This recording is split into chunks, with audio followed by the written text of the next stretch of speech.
So we're going to start at interrelationships. And if you remember rightly, the core question I asked yesterday was, what are the key interrelationships in this particular situation? Here's an expansion of that particular question.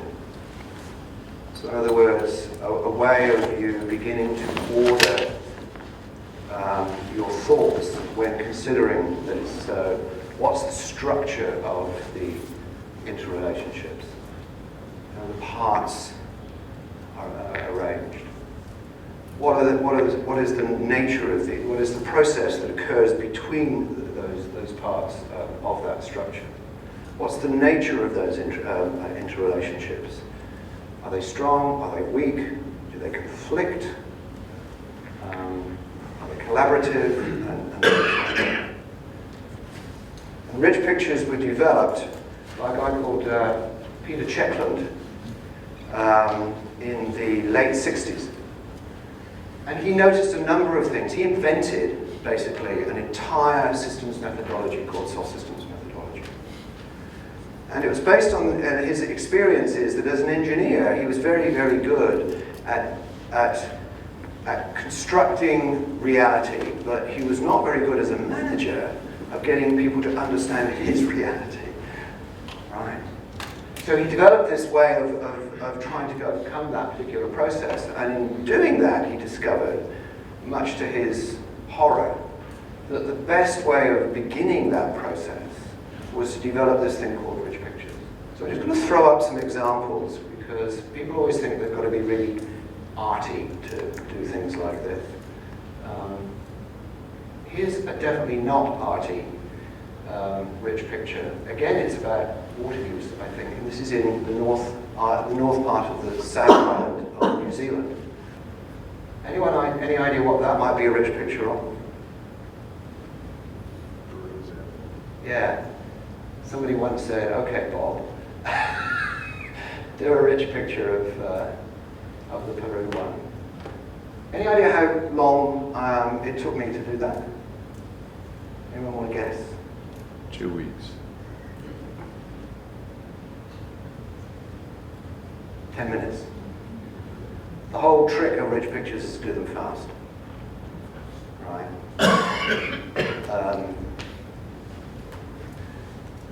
The point of a rich picture, rather than most diagramming, and this is the thing that popped up a few minutes ago, is that what you're trying to do in a rich picture is include all of these things, or as many of them as you possibly can, in some way or other. So it's not just a wiring diagram of how the bits interrelate. It's an attempt to identify where the resources are coming from. It's an attempt to identify what are some of the issues that you begin to understand that's going on. Some of the conflicts, some of the tensions, some of the aspirations, some of the goals, a little expression of the geography. But what I want you to do is to construct a rich picture of that situation that is of interest to you. Okay? I've gone around all of you and said, you're very good at drawing arrows, but it doesn't tell anything. You know, I mean, what do those arrows mean? So I'll be looking a bit more at that, and just every so often check where you are on this. How rich is your picture? You know, in terms of that list? Because ideally you need as many of these things as you can possibly put onto your diagram to be successful. The second thing is there is a tendency to put down what you know. But one of the opportunities of rich pictures is to express what you don't know. What's the puzzle? What might be? Yeah, I love that question, Mark. Right? What is it you don't know? Because there lies some of the clues for your research design.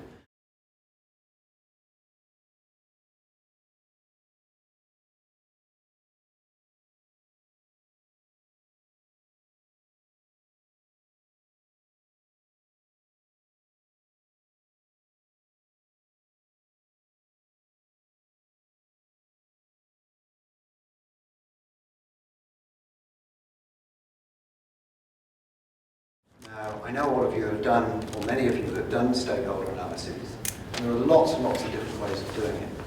So I'm going to introduce a slightly different way of doing it that is specifically designed to help you move towards understanding perspectives. I'm going to do it in 2 stages. We're going to look back at the rich picture and pose those 2 questions one at a time. So who or what? A stakeholder can be a what as well as a who. Are the key stakeholders and stakeholder roles. I will explain that now. One of the differences, I think, between the way in which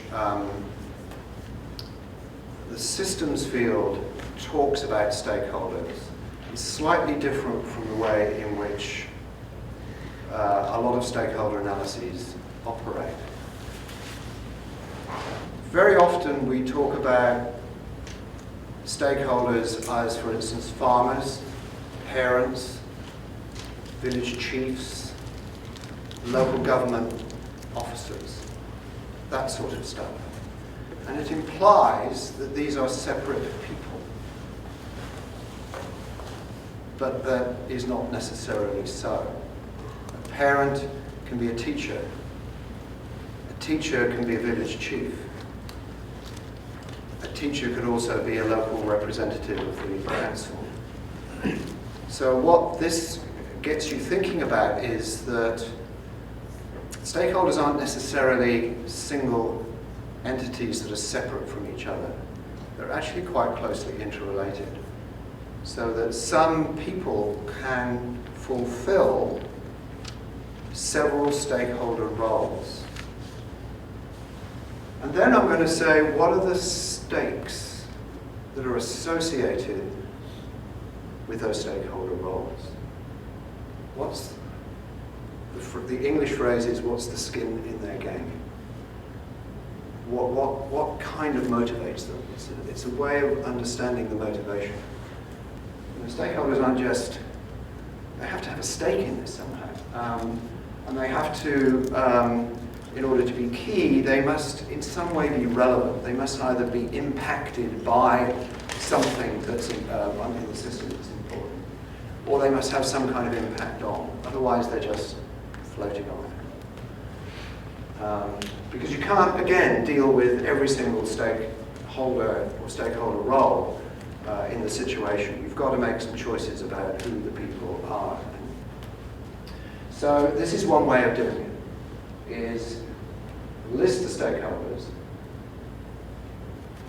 consider what they have an impact on in terms of your rich picture, and what they are impacted by. And then on the basis of that, begin to make some judgment of their relative importance to the situation as a whole, to the problem situation that you're working on. Okay. So that's the task. And stake analysis is what it is. It's taking the key stakeholders and assessing what their primary stakes are in this particular situation or in this particular intervention. Because that really helps you then start developing ideas about what the various purposes and motivations through which you can understand the situation more clearly. You'll see that some of these stakes, these stakeholders have in common. And that's the point. There is always this assumption that somehow stakeholders are different. They're often more, in terms of their motivations, and in terms of your understanding of ways of understanding, the situation more clearly, is that you very often find that there are actually shared stakes. The stakes are the big clue. One way of understanding this project was about sustainability, right? It's about farm income.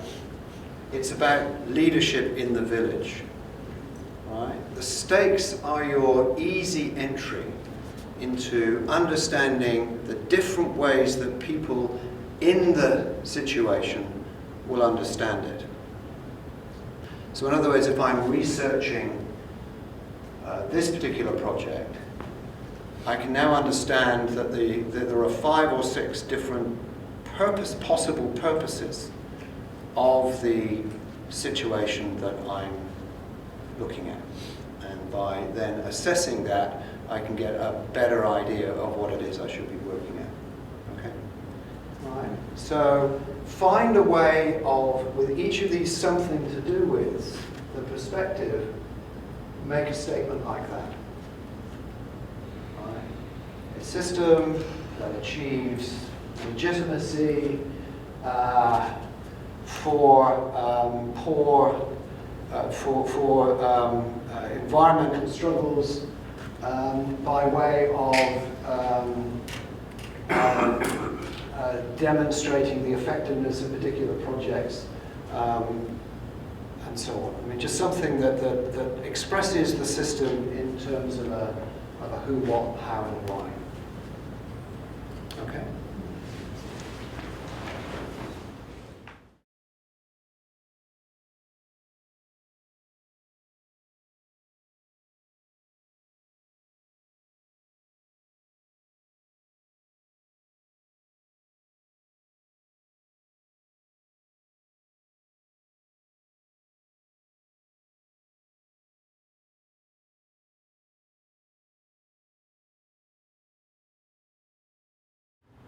We enter into an area which really is known as boundary critique. So in other words, we set some boundaries, but let's look at the implications of setting those boundaries.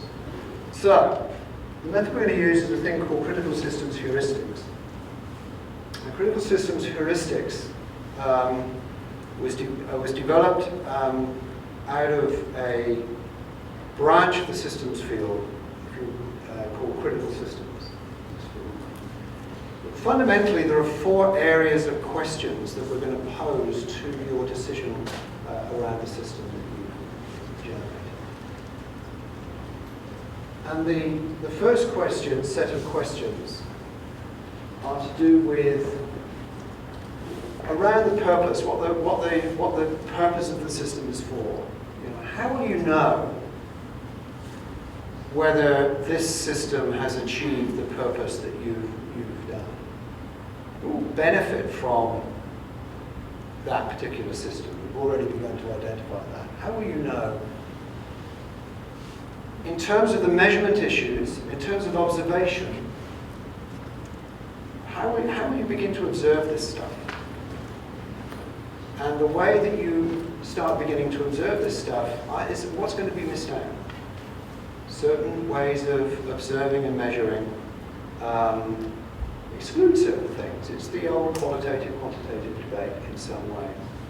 And you'll notice that I've switched the focus away from the actual project itself, as it were, the situation, right, towards your intervention as researchers.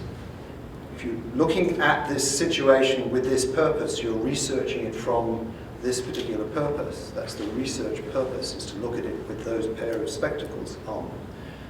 You know, there are some boundary implications. And it comes often as a considerable surprise to people who are in the research trade, like myself, is that what you measure, the measurement systems you use, are actually boundary choices. Because every measurement system has it is inbuilt that it excludes certain things. And that it's important to consider the implications of that. So this is actually about who controls the research, fundamentally. So again, this is a discussion, or who controls the intervention if I was designing a particular intervention. So who's trusted to take the key resource decisions for the research into this purpose? With what implications? How are those taking the resource decisions made accountable? To whom are they accountable? What are the implications of that? What does it say about these issues and debates around, for instance, these issues and debates around to what extent do local communities who are being studied actually benefit from the study? For those who are at the analytical stage, we're not in research design anymore. You might want to ask both questions, right? In terms of an is mode and an ought mode. So when you actually looked at the intervention, who actually did control all the resource decisions and what were the consequences of that? And as researchers, what are your conclusions about what ought to have happened? How ought these things to have been? So you can use these questions to help you design your own research, in which case the focus is on how ought it to be as a research project. And in the analysis stage, you might be interested in both how did it happen, what was it like, how did you actually find out what was successful and what was not, versus if you had to do it all over again, or if you were trying to explain and explore what some of the negative things that might have happened, then what ought to have been the accountability in the situation that you're talking about that may have actually reached a better conclusion. So you can play with it. These are heuristics. You can play around with these questions. What expertise is considered important in conducting the research on this with this particular angle and this particular framing? Why are the experts considered to have the necessary expertise? And what could be the negative consequences of that decision? Now, one way of kind of explaining what you're doing here is a risk analysis. All right. Experts are supposed to use the resources that are available to them to address issues and conduct research, and it's their expertise which is valued. But what that other expertise might also be useful that has been excluded. This is a boundary choice. Who is considered an expert in a situation is a boundary choice. The final one. This is the perfect question for late in the afternoon.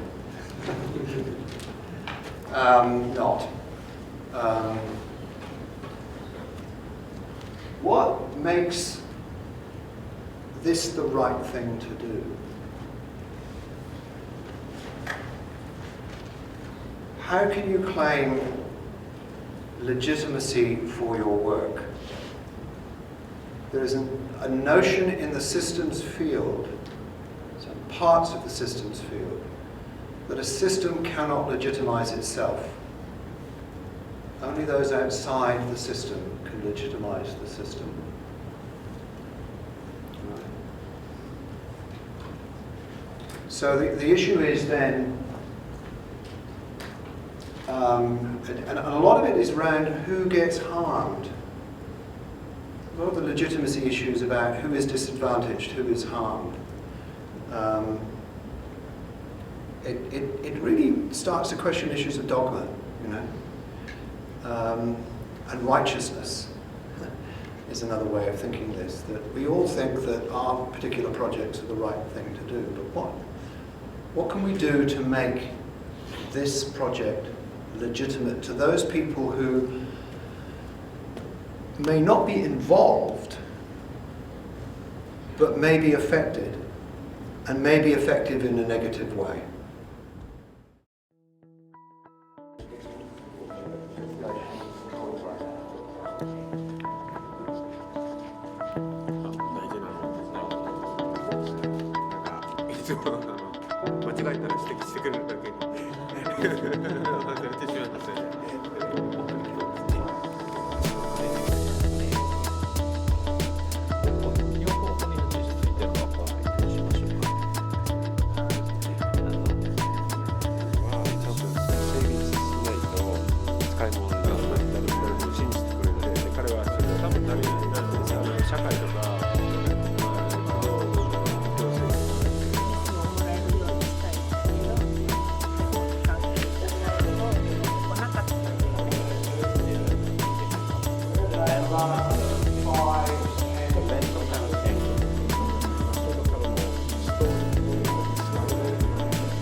Okay. So I think I've gained a lot from this workshop because it helps me put pieces of these activities, because we are doing with many researchers and really many stakeholders, and using this I can framing what we have already done, and it's also helped us, the researchers. We only 2 or 3 years now, but if we use this and we can have same perspectives among the researchers, because this is interdisciplinary researchers.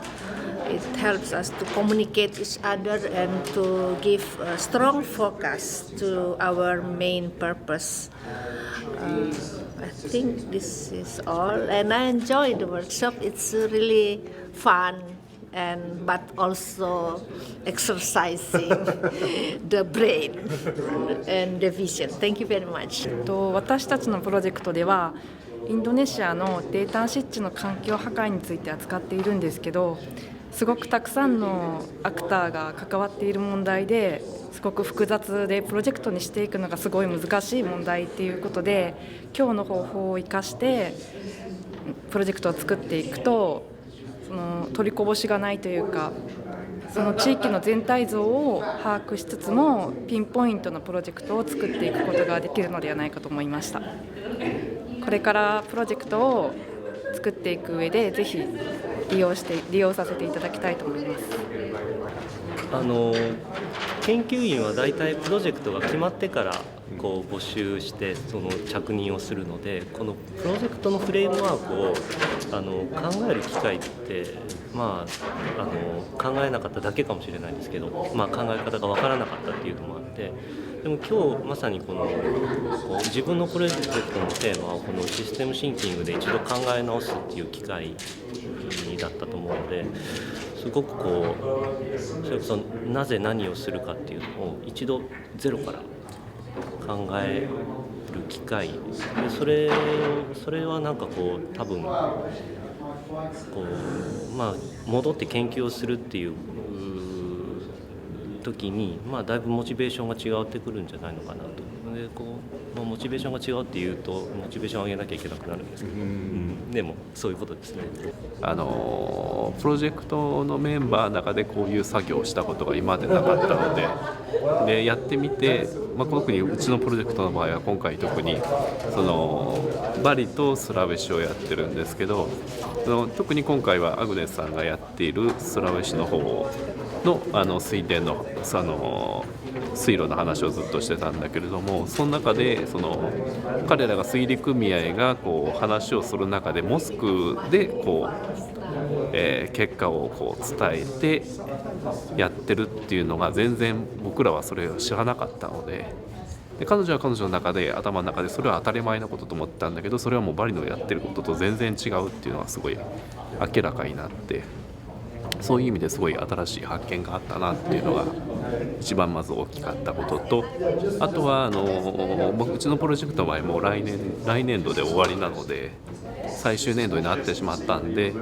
できればこういう機会が2年目か3年目ぐらいにあったらかなりそのプロジェクトをもう一回考え直すとか軌道修正をするとか、そういう意味ですごいより有益になったんじゃないかなと思います。やっぱりなかなか現場で実際見てきて、その上で現場の状況を理解した上でやっぱりこういうことやらないとなかなか最初のプロジェクト当初からそういうことをやるっていうのはなかなか難しいかなっていうのも思いました。